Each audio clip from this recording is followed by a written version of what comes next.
we don't have free speech, then we just don't have a free country. It's as simple as that.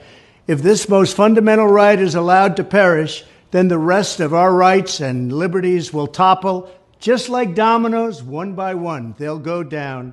That's why today I'm announcing my plan to shatter the left-wing censorship regime and to reclaim the right to free speech for all Americans. And reclaim is a very important word in this case because they've taken it away. In recent weeks, bombshell reports have confirmed that a sinister group of deep state bureaucrats, Silicon Valley tyrants, left-wing activists, and depraved corporate news media have been conspiring to manipulate and silence the American people. They have collaborated to suppress vital information on everything from elections to public health. The censorship cartel must be dismantled and destroyed, and it must happen immediately. And here's my plan. First, within hours of my inauguration, I will sign an executive order banning any federal department or agency from colluding with any organization, business, or person to censor, limit, categorize, or impede the lawful speech of American citizens. I will then ban federal money from being used to label domestic speech as mis- or disinformation.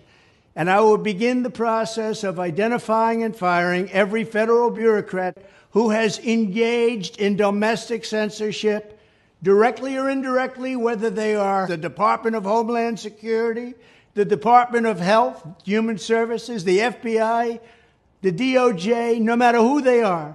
Second, I will order the Department of Justice to investigate all parties involved in the new online censorship regime, which is absolutely destructive and terrible, and to aggressively prosecute any and all crimes identified.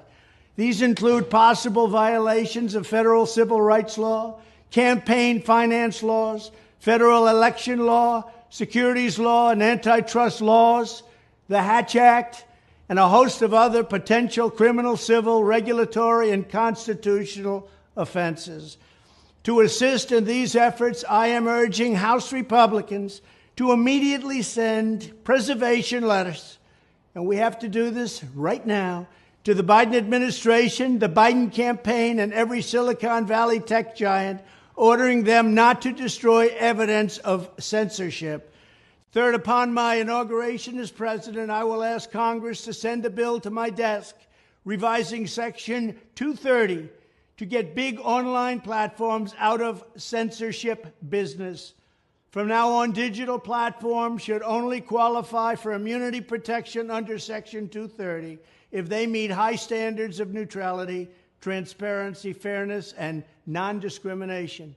We should require these platforms to increase their efforts to take down unlawful content such as child exploitation and promoting terrorism, while dramatically curtailing their power to arbitrarily restrict lawful speech.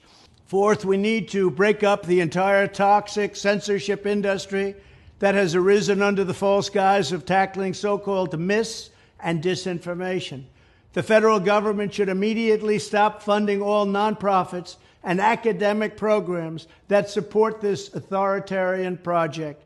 If any U.S. university is discovered to have engaged in censorship activities or election interferences in the past, such as flagging social media content for removal of blacklisting, those universities should lose federal research dollars and federal student loan support for a period of 5 years and maybe more. We should also enact new laws laying out clear criminal penalties for federal bureaucrats who partner with private entities to do an end run around the Constitution and deprive Americans of their First, Fourth, and Fifth Amendment rights.